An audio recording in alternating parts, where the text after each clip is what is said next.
Ya, halo, ketemu lagi dengan Arif, PHR pastinya. Kita lagi ada di PHR Bintaro nih. Kebetulan gue kedatangan tamu nih. Kalau yang dulu-dulu kan tamu kita kan yang rada tua-tua ya, sekarang udah lebih muda lah ya. Gantian. Ya, siapa? Halo, pertama-tama nama saya Ami. Saya bekerja untuk Elevation Records dalam hal sisi promosi dan membuat di sisi sosial media, membuat kayak musik video mungkin atau ya promosi musik kecil. Dan juga saya juga kerja di record store juga di area Bintaro, jadi content creator dan semacam social media manager. Oke. Dan mungkin satu lagi apa ya?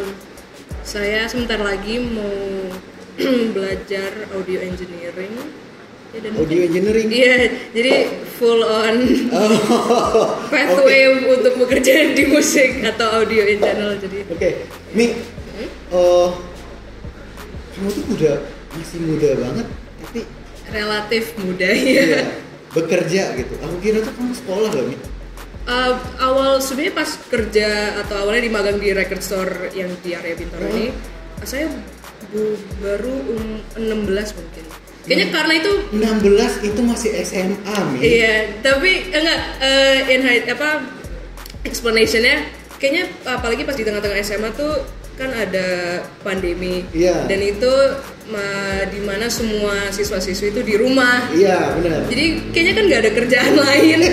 Ya udahlah, habis itu kebetulan bapak saya berteman dengan owner. Jadi sebenarnya record store yang saya bekerja di sekarang itu cabang dari yang ada di Jakarta di Pasar Santa. Kebetulan bapak saya temenan sama ownernya. Bentar, record store-nya aku tebak nih ya, Bintaro Record. Yoi. Oke. Oh, tadi mau nyoba agak download aja tapi kita di sini kita nggak ada saingan. Iya, kita semuanya friendly community record store lah, seperti itu. Iya, saya bekerja di Bintaro Records, cabang dari Layback Blues Records di Pasar Santa. Ya, kebetulan bapak saya temenan sama ownernya. Habis itu kayaknya rekomen, kenapa nggak kamu coba magang aja? Karena sebelumnya kan saya bekerja untuk Elevation Records yang buat bikin video-video inilah. Berarti dan itu termasuk berarti video editing kan? Iya.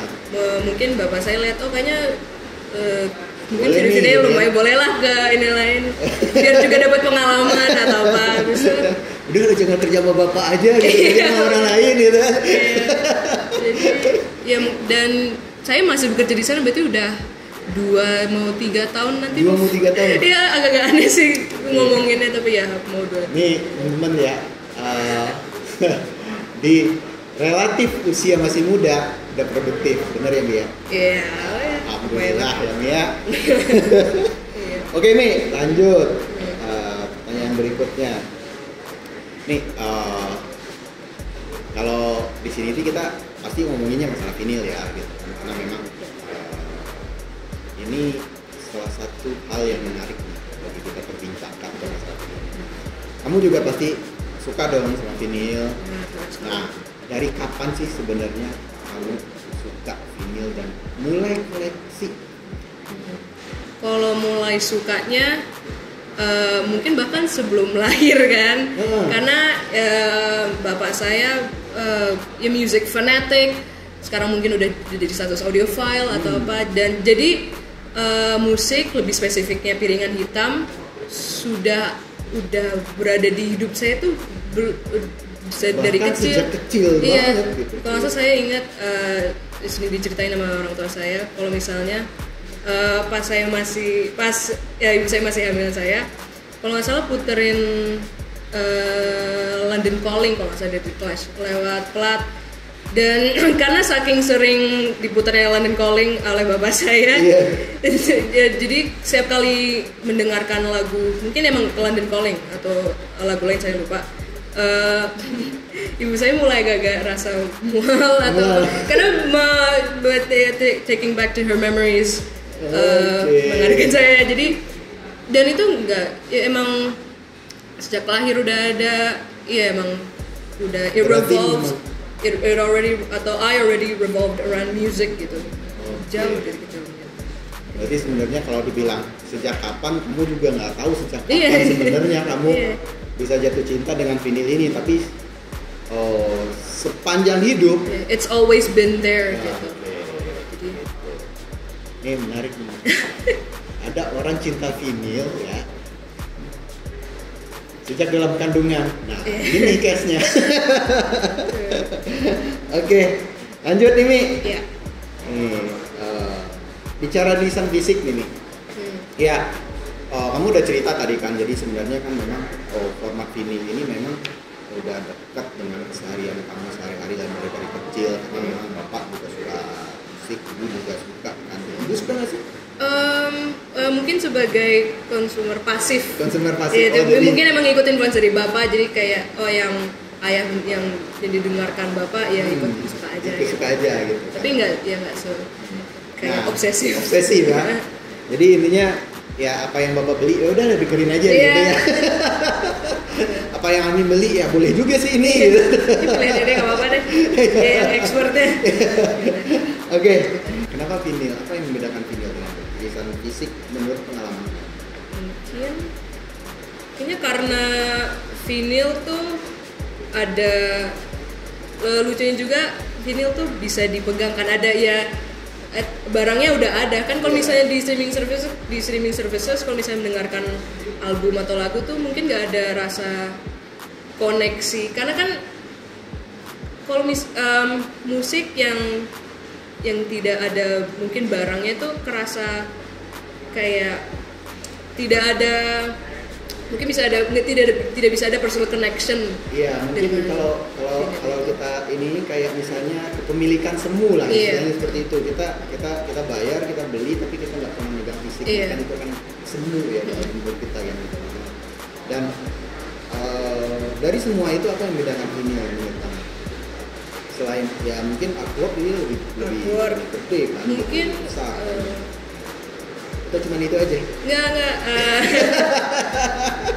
Mungkin halnya packaging, karena bedanya dengan vinyl tuh kayaknya karena secara barang tuh emang lumayan besar. Kalau misalnya dibanding CD mungkin ada kayak liner notes kecil atau apa, tapi kalau kayaknya kalau vinyl tuh bisa ada level interaktivitasnya kan. Nah,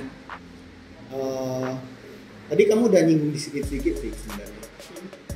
Aku pengen mendegasin lagi, apa sih sebenarnya arti vinyl buat kamu? Mungkin arti vinyl, saya melihatnya dari pandangan musisinya atau artisnya. Ya itu vinyl bisa mengartikan bahwa ini berarti karyaku udah gimana ya bilangnya? Kayak yang dia hasil pikiran mereka menjadi tangible dan menjadi barang, itu kan mungkin hal yang spesial ya. Iya, benar. Kan lucunya seni kan itu semua kan berawal dari pikiran manusia, para artis kan. Iya, manusia. Ya, jadi mungkin prosesnya dari pikiran ke barang piringan hitam itu mungkin hal yang spesial sih. Oke. Jadi sebenarnya spesialnya vinyl itu bukan, intinya ada nilai sebenarnya dari si vinyl itu yang bisa kamu dapatkan. Ada real legitimate artistic value juga. Kan kalau misalnya ya kayak streaming service tadi kan tidak ada barangnya, serasa nggak ada bukti artistic value-nya itu yang berada di pikiran kamu. Nih, kamu tuh biasanya dengerin vinyl itu tuh dalam kondisi apa sih, atau dalam kegiatan apa sih sebenarnya kamu dengerin vinyl itu? Hampir setiap jam. Oh, itu exaggeration. Tapi ya karena kebetulan ya bekerja di record store juga, ya kalau misalnya nggak ada pelanggan ya udah mainin aja kan. Oke. Jadi itu pas kerja, kalau misalnya di rumah, kalau misalnya ya kayaknya waktu apapun sih langsung bisa puterin play, karena ya kebetulan record collection di rumah dibarengin sama bapak dari tahun lalu, jadi lumayan banyak kan. ada banyak opsi, jadi ya kenapa enggak kan? Jadi sebenarnya nggak ada waktu khusus, kayak misalnya lagi apa terus intinya sebenarnya kamu kerja di musik ya otomatis kamu dengerinnya kamu kerjanya apalagi di record store, di Bintaro record kan, nggak mau kan dengerin gitu. Oke, berarti sebenarnya ini dengerin vinyl itu nggak ada waktu khusus. Tapi semua tergantung kayak kenapa mendengarkan itu. Kalau misalnya kalau misalnya kayak kerja atau bikin tugas apapun lah, ya mungkin taruhin itu juga semua tergantung dengan genre atau album itu apa. Kalau misalnya kayak dengerin Wes Montgomery buat yang ngerjain konten apa gitu lah. Tapi kalau misalnya kayak barusan beli plat emang untuk mendengarkan dan mungkin menganalisis lagu kayak song by song itu ya kayak beneran duduk di tempat tidur dengerin. Iya. Jadi, pernah nggak sih kamu ketiduran lagi denger vinyl? Kayaknya belum sih. Belum pernah ya? Karena masih ketakutan kayak nanti rusak gitu. Nanti needle-nya kenapa? Nanti kayak overheating MP atau apa, jadi enggak sih. Terlalu takut nanti dimarahin. Gitu. Jadi untungnya belum ya. Dan enggak kayaknya. Oke, lanjut nih Mi. Yang berikutnya. Nah, gimana menurutmu gitu kan? Kamu kan masih muda nih gitu. Bagaimana menurutmu anak-anak muda zaman sekarang itu melihat vinyl? Karena kan vinyl ini bukan apa ya? Barang yang gampang. Mudah dilihat, mudah dipegang sama mereka gitu. Dan apa pandangan mereka terhadap vinyl? Karena mungkin kan ada teman-teman kamu yang datang ke rumah terus ngeliatin ini apa sih gitu kan? Apa sih pandangan mereka? Kalau kebetulan karena sekarang udah ada resurgence vinyl records, anak-anak muda yang kayak teman-teman seumuran saya kayak mulai membeli, mungkin karena awalnya dari aesthetic standpoint, art covernya biasanya saya sering lihat dipajangin, bahkan piringan hitamnya sendiri dipajangin gitu kan. Jadi mungkin buat mereka cuma semacam dekorasi, tapi itu ini beda lah.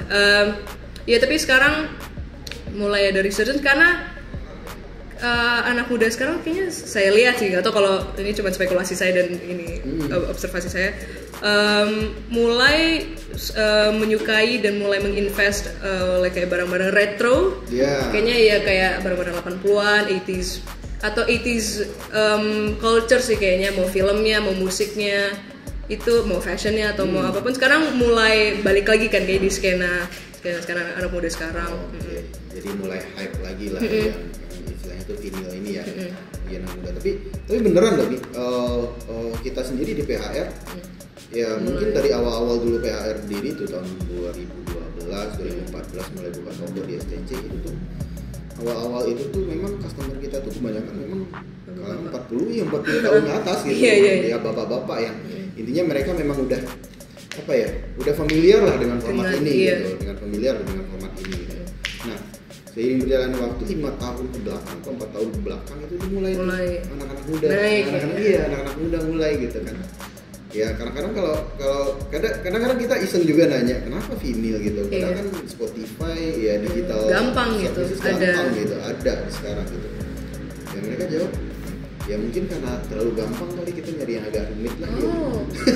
Sebenarnya saya juga kurang tahu mulai dari research-nya kenapa. Mungkin karena kan experience saya dengan vinyl kan beda karena udah ada gitu. Kan mungkin buat mereka itu kayak discovery baru atau apa. Jadi saya juga baru tahu ada eksplanasi itu. Entah itu jawaban nyeleneh atau apa ya, tapi menurutku juga masuk di akal sih, karena kalau kita mendapatkan sesuatu yang gampang, pasti kita pengen kerasa spesial buat konsumernya kita. Dan ini kan ya otomatis ini turntable rata-rata manual. Ada yang otomatis ya, itu memang ada beberapa gitu. Tapi kebanyakan yang berada di pasaran itu kan manual. Kamu harus kamu harus lap dulu, taruh dan segala macam, dan mungkin experience itu karena apalagi kalau collecting records itu kan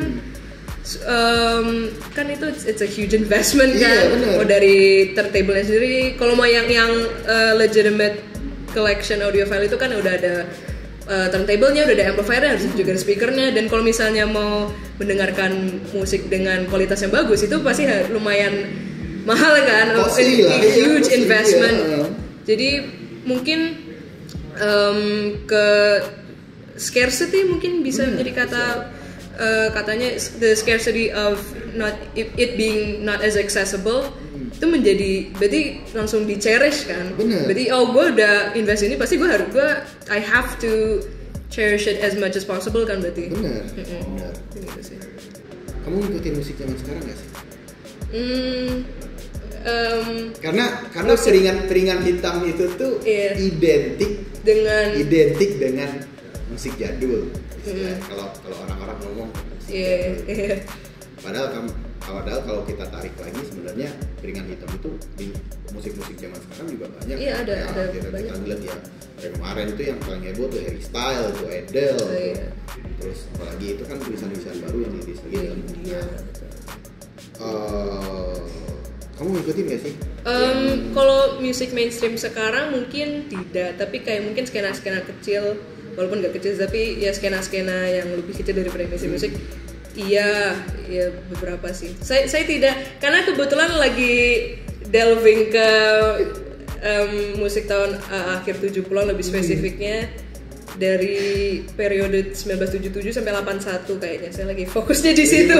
Iya. Okay. Jadi tapi ada beberapa kayak ada band dari Inggris namanya Black Midi.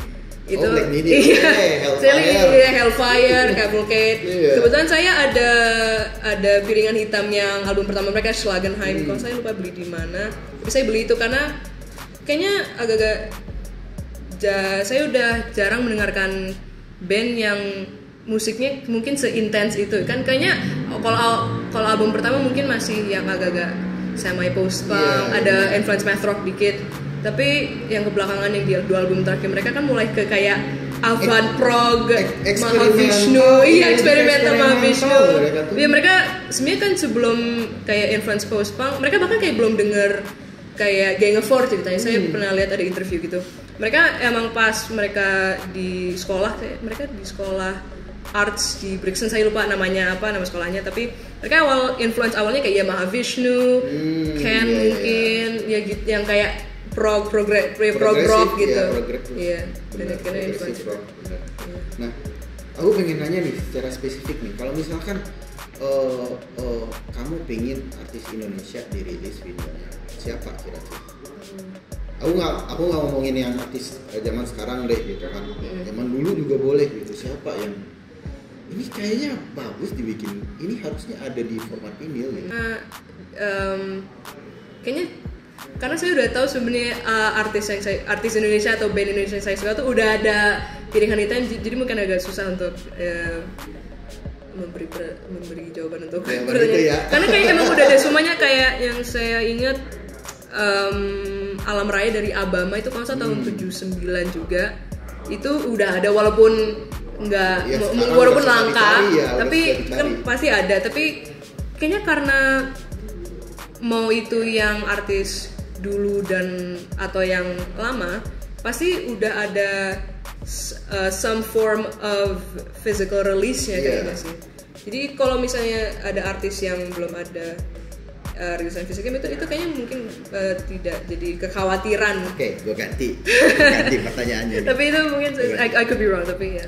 Enggak. Siapa artis yang pengen, ya taruhlah dia ada, siapa artis yang mau ini harus di reissue karena udah langka. Karena udah langka, ini harusnya di reissue nih gitu kan, di refresh lagi gitu. Siapa?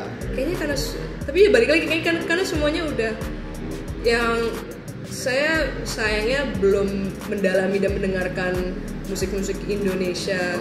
Mungkin ya tidak at the same intensity misalnya kayak dengan bapak saya gitu.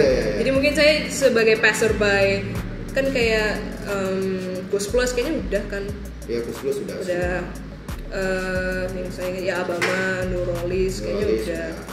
Jadi mungkin bahkan kayak ya sebenarnya udah semua dalam halnya itu kayaknya ya musik Indonesia udah sukses dalam at least recognizing itu, jadi itu bagus sih mungkin. Benar. Oke, lanjut. Karena kalau musik Indonesia baru saya nggak dengar sama sekali. Sayangnya, tapi ya. Ini loh, menarik loh. Kamu nggak justru kamu ngikutin tuh musik lama gitu. Musik lama, justru musik baru kamu mungkin ada selentingan ya kedengar di Spotify atau apa yang tiba-tiba ya, tapi itu aja kayak kalau Spotify emang saya denger yang udah ada misalnya kayak di koleksi saya sih, cuma buat convenience. Kalau kayak saya jarang denger radio kayak Prambors atau apa. Sekarang tuh kalau misalnya sama di mobil dengan orang tua saya itu dengernya 105,8. Yang itu kan itu yang specifically lagu-lagu tahun 80-an 90-an. Jadi belum, dan kayaknya nggak akan ada exposure artis-artis mainstream at least ya, artis Indonesia yang sekarang. Jadi gitu. Sebagai apa ya istilahnya pecinta vinil dan mungkin ada teman-teman kamu juga yang tertarik mau koleksi vinil, mulai mau tertarik mau koleksi vinil, kayaknya seru juga nih gitu kan, dengerin di format vinil dengan kualitas terbaik dan dengan format yang boleh dikatakan terbaik pula gitu kan. Nah, kamu punya tips nggak sih buat anak-anak zaman sekarang tentang koleksi vinil? Baik itu cara merawatnya kah atau cara memilihnya kah atau segala macam. Kalau misalnya mau coba memulai record collecting tapi on a budget, gak apa-apa sebenarnya beli yang portable turntable. Karena mungkin kayaknya yang saya lihat sih portable turntable tuh kayaknya gets a bad rap kan. Yang apa mungkin suaranya terlalu tipis nanti nggak akan mendengarkan apa bassnya atau apanya. Tapi ya kalau misalnya emang kan karena kan ada anak muda sekarang kan belum punya uang yang untuk bisa membeli Technics atau amplifier yang mahal atau speaker yang mahal atau yang berkualitas baik tapi mahal, ya gak apa-apa sih. Tapi itu dengan adanya portable turntable tuh bisa menjadi early stepping stones buat kedepannya, ya bisa menjadi blueprint lah untuk record collecting kalau misalnya ada yang mau record collecting long term gitu. Benar. Dan kalau dalam halnya memilih album atau piringan hitam, ya kalau misalnya baru mau mulai ya nggak apa-apa, pilih aja yang album-album yang emang paling yang disukai gitu. Atau kayaknya sekarang ada banyak kayak list-list yang kayak records you should buy itu on vinyl. Itu ya nggak apa-apa, itu kan itu bisa jadi ya membantu untuk memulai referensinya. Ya referensi bisa jadi membantu kalau misalnya kayak pasti ada banyak top 10 list atau apa yang kayak misalnya Dark Side of the Moon atau The Wall atau biasanya kayak What's Going On Marvin Gaye atau apa, ya nggak apa-apa kan. Atau apa Fleetwood Mac yang Rumors. Rumors bisa, atau Blood Calling, Remain in Light, apapun, dan itu bisa jadi kayak ya step one of memulai. Dan pasti kalau misalnya udah lewat kayak masa-masa awal pasti mau coba mengeksplor sendiri kan. Jadi ya itu mungkin itu tipsnya sih yang saya bisa ini, tapi beda-beda. 3 vinil nih. Oke, kebetulan ada di sini. Ada di sini ya. Ini kayaknya kamu ceritain sih kenapa kamu suka dan apa yang membuat ini sesuatu yang spesial bagi kamu. Oke. Mungkin ini kayaknya dari start to finish kayaknya agak-agak autobiographical sih. saya udah siapin. Pertama ini Trans Europe Express dari Kraftwerk. Kenapa ini signifikan? Karena saya ingat banget, walaupun tidak ingat nama bandnya atau nama albumnya atau nama lagunya, saya ingat lumayan banyak kayak melody parts di album ini. Kalau misalnya kayak di mana ya, itu kayaknya Showroom Dummies kayaknya lagu itu. Saya ingat itu cuman kayaknya ini masa-masa di mereka masih malah ini masa mereka memulai untuk mencoba membuat kayak legitimate electronic music kan, yang lebih minimalis dibanding sebelumnya yang lebih crowd rock kan. Jadi saya ingat yang kayak very minimal melodies, yang cuma satu note, gak yang belum ada kompleks, dan karena minimalisme itu menjadi lebih memorable gitu. Jadi mungkin itu pertama. Kalau yang iya, kalau yang kedua Madlib Shades of Blue, ini kayaknya masa dimana saya mulai coba mendengarkan jazz rap. Kayaknya pas awal SMA.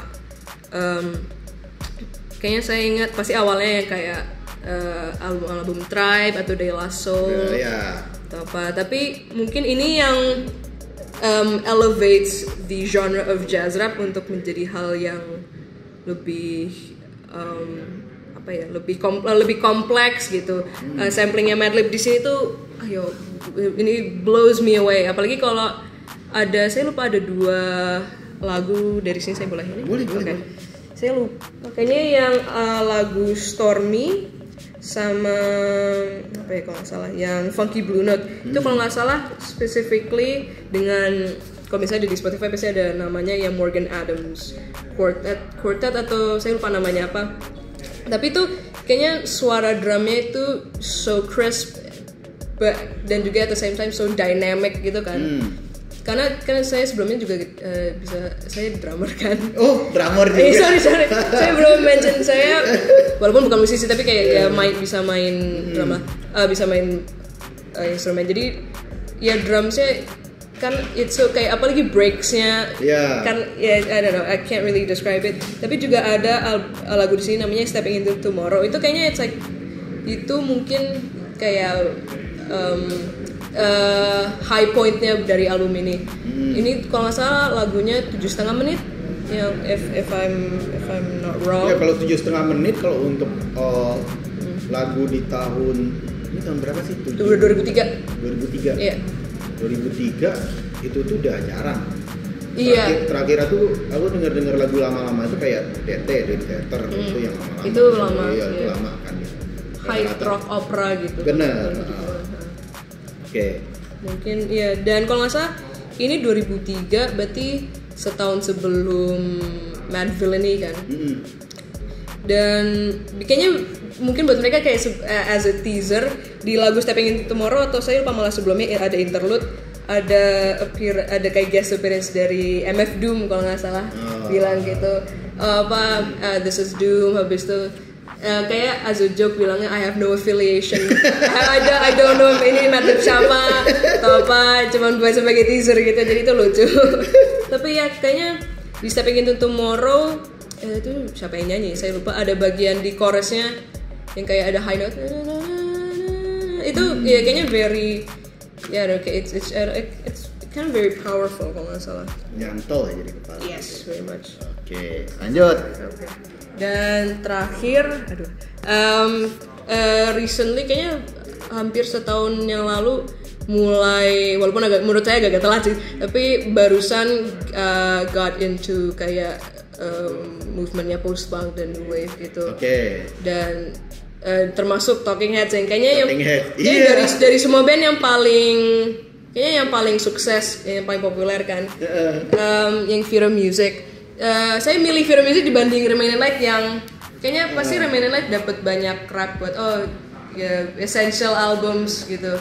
Tapi Vira Music agak dibanding Remain in Light underrated karena ini ada konsepnya kan, it's kayak loose concept album yang lebih basically itu kayak menceritakan kayak fears and anxieties of kayak everyday life gitu kan. Contohnya kayak fear of cities atau fear of, karena kalau saya ada satu orang bilang teori, ada satu orang yang beri teori bahwa kayaknya setiap nama lagunya yang ada di album itu bisa it can be as sort of a substitute buat music. Jadi kayak ini kan namanya Vira Music.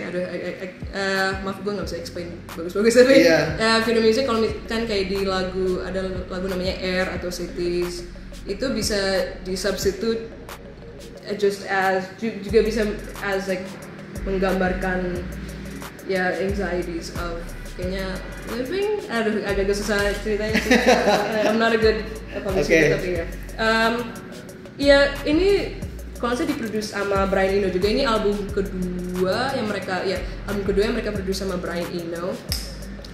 Jadi ya ada kayaknya ini dari 3 album ini yang sama Eno, ini yang paling gelap mungkin dalam halnya subject matter dan suara. Kayaknya ada satu lagu terakhir namanya Drugs, itu yang uncharacteristically tuh mereka coba bikin semacam ambient music. Kayaknya itu mungkin direct influence dari Eno yang sebelumnya kan dia punya yang ambient seriesnya dia.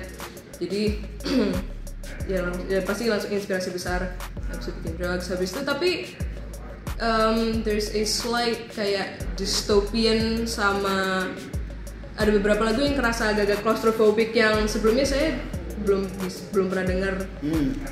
Lagu bisa sebuah lagu tuh bisa membuat orang bisa rasa cemas. Iya, orang menjadi cemas. Apalagi lagu Cities atau Memories Can't Wait yang kayak very dirgy, very kayak heavy guitar riffs. Habis itu ya, dan tapi kayaknya dari semua lagunya sini yang paling saya suka itu Cities. Nggak tahu kenapa, mungkin karena apa ya? susahnya kalau misalnya mendescribe atau menjelaskan tentang musik tuh kan agak-agak susah kan untuk menjelaskan. Karena musik itu kan sebenarnya feel. Iya. Rasa kan. Jadi kadang-kadang kan rasa itu kan juga nggak bisa kita deskripsikan seperti apa sebenarnya. Ya, mungkin emang beda. Dan kadang poinnya musik tuh malah kalau misalnya gampang di describe ya apa value-nya buat musik, jadi ya mungkin Oke. Tapi bener loh, Ami ini sering datang ke sini bawa pakai baju Talking Head. Makanya sebenarnya kalau album ini nggak keluar ya, ada satu pertanyaan yang sebenarnya ini pertanyaan bonus apa? Mi, kenapa Talking Head? Ini dia ada di sini. Oke. Kenapa Talking Head? Oke. Kenapa Talking Head? Tapi karena sering banget, Ami kan sering datang ke sini sama ayahnya, sering datang ke sini dan bajunya itu pasti Talking Head. Yang gak ada kaos lain, buset. Sumpah. Iya. Kenapa ya Talking Head? Suka dan kayaknya as a songwriting standpoint, David Byrne tuh bisa kayak menjelaskan dan menggambarkan hal yang awalnya tuh kayak nggak kerasa, kayak kok lucunya dia tuh kayak dia punya kayak he has this sort of standpoint yang kayak kita bahkan belum bisa memikirkan kalau itu bisa dijadiin bahan untuk lagu. Kayak misalnya kayak kadang kayak gini, kayak menurut kita ini mah hal simple, tapi pas saat dibikin sama dia contextualize dan bisa, apalagi di album ini yang kayaknya kedengarannya it's David Byrne at its most alien. Kayak apalagi kalau di lagu Air itu kan kayaknya ngomongin tentang kayak apa sih sebenarnya jadi metafor sebagai relationship, tapi menggambarkan as if air can hurt you too gitu. Jadi kan aneh gitu, dan yang paling lucu dan itu kejadian sekarang pas pandemi kan. Yes. Balik lagi. Jadi ada gitu di lagu Animals itu yang paling aneh karena itu ya kayak menggambarkan kayak David Byrne's sort of agak-agak schizophrenic atau paranoid behavior terhadap animals yang ada di lirik di Animals tuh kalau nggak salah apa ya, lupa, aneh gitu karena mendengarkan dan membaca lirik itu kok kayak ada gitu yang bisa memikirkan hal itu, apa sih animals kayak laugh behind our backs gitu, they think they're smarter than us, itu kan agak aneh gitu awalnya. Iya, jadi mungkin itu. Ya benar itu. Ya memang itu mungkin yang membuat ini spesial ya karena dia mengangkat sesuatu yang menurut kita biasa aja tapi ternyata pas saat dituangkan dalam sebuah lagu itu menjadi spesial jadinya seperti itu gitu. Ya kayak Animals ya misalnya kan itu kan sebenarnya cerita tentang paranoid orang terhadap sebuah binatang gitu. Dan dia menganggap bahwa ini binatang itu bisa lebih smart daripada kita loh gitu kan. Ya lihat aja sebenarnya kecoa, orang yang paranoid, orang yang takut sama kecoa gitu kan. Kalau kecoa udah pakai mode terbang dan dia bisa tahu kemana pun kita lari, dia bisa tahu. Iya. Gitu. Oke. Thank you Mi, aduh menarik banget nih gitu kan. Ya, itu mungkin pertanyaan terakhir dari spesifik. Iya, gue dari PHR ya, spesifik gitu kan, karena memang itu tuh request sih sebenarnya, bukan request sih sebenarnya pengen tahu kenapa Talking Head karena ternyata itu jawabannya.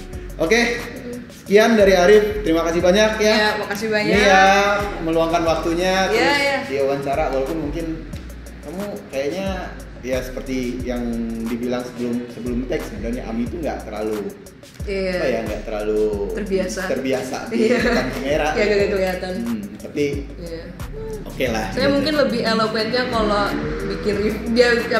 bikin review sama ketikan ya tulisan ya teks. Kipri udah ada waktunya nggak impromptu ngomong dan menjelaskan kenapa kamu suka musik kan.